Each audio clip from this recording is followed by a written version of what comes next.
Awesome. Welcome back to a new video, you guys. Thank you so much for joining me here today. Today we are going to be talking about the 10 things I wish I knew before going to Mexico City. These are just some great general travel tips for Mexico in general, but also specifically for Mexico City as well. That was a lot of general. Before we get started, make sure you hit that red subscribe button down below if you haven't already. Give this video a little like if you think you might like it, and give it a comment to help me with the algorithm. Thank you so much, and let's get into it. Everyone always says that you should bring cash to Mexico, and especially Mexico City, and while that might be helpful if you're interested in like some street food and using the metro system, you actually don't need cash. We brought like 100 pesos because that's just what we had in our wallets, but we didn't really use cash at all. We just used our credit card for everything. Most big places tend to take credit cards, and that includes most restaurants and cafes.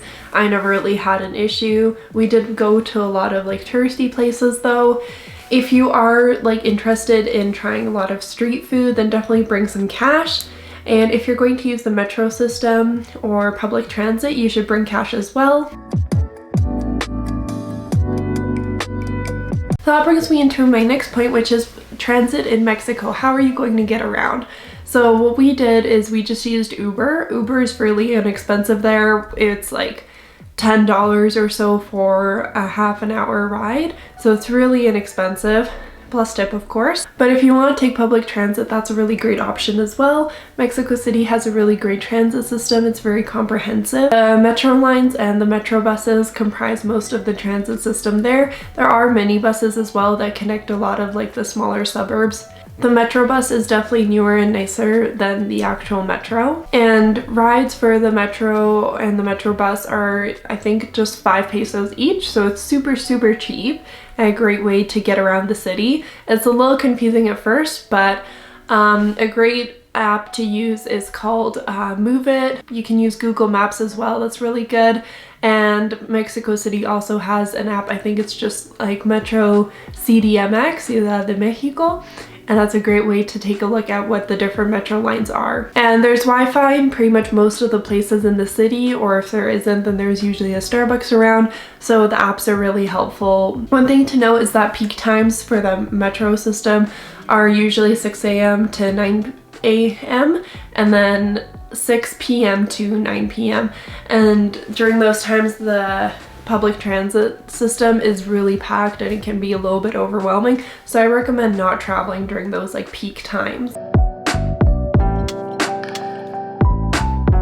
Next tip is that services in Mexico are usually quite cheap as long as you don't go to a super touristy spot, and if you speak a little bit of Spanish, that can help a lot. So it's a great way to book things like manicures, pedicures, a hair color appointment. I got a pedicure for only $20 plus tips, so it's really affordable, and I really recommend doing any of those like self-care things there. Another thing that's helpful to know is that in Mexico City, it's usually not very common for people to speak a lot of English.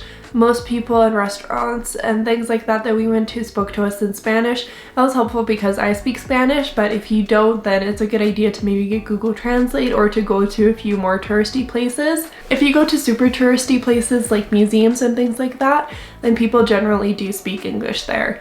But for most day-to-day things like your Uber driver or your nail tech is not going to speak English, or is not going to speak very much English. Next step, I think pretty much everyone knows this, but you cannot drink the tap water in Mexico. Well, I guess you can, but it's not a good idea. You're not gonna feel great, most likely, if you do. So some ways to get around this, or not necessarily get around this, but some ways to deal with this are to buy bottled water. You can buy a filter like the Life Straw, or just another travel safe filter. Or what you can do, what we did was which is boiling your water. I recommend boiling your water like 2 or 3 times just in the kettle. We would do that before we went to bed. We would fill up the kettle, boil it a few times, and then we would let it cool overnight. And that was a great way to get water. Our Airbnb had a kettle, so that worked really well for us.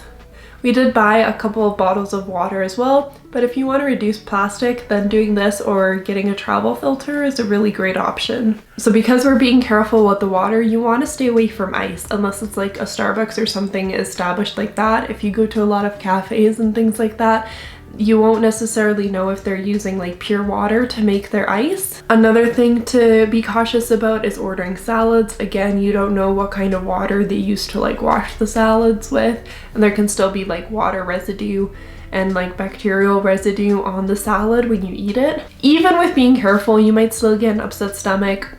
You'll get through it, it's okay. Get some anti-diarrhea pills like loperamide before you go, and just be prepared. Similarly, for my next tip, if you're going to try street food, which is always something cool, we didn't really do much of it because I'm vegetarian, so we didn't do a ton of street food, or really any at all, but street food is a really cool option to try in Mexico. There's vendors everywhere, but if you're going to try it, make sure you go to a place that has like a big line or seems really busy. Follow the locals, they generally know which places are good, which places are a little bit cleaner. Hygiene isn't the best with street food, but hopefully you have a strong stomach and can tolerate it. And just go to some places that are a little bit busier and have maybe a reputation for being good.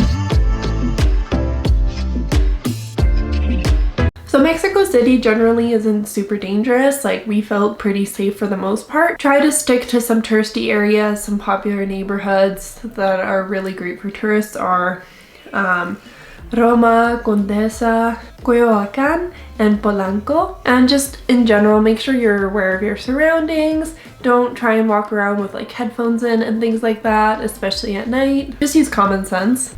Also try using a belt bag to carry your valuables kind of close to you and in front of you. That's what I did. Or even better, you can use something like a money belt. That's what Campbell used, and that worked really well for him too. Great place to store your passport and your valuables and some cash.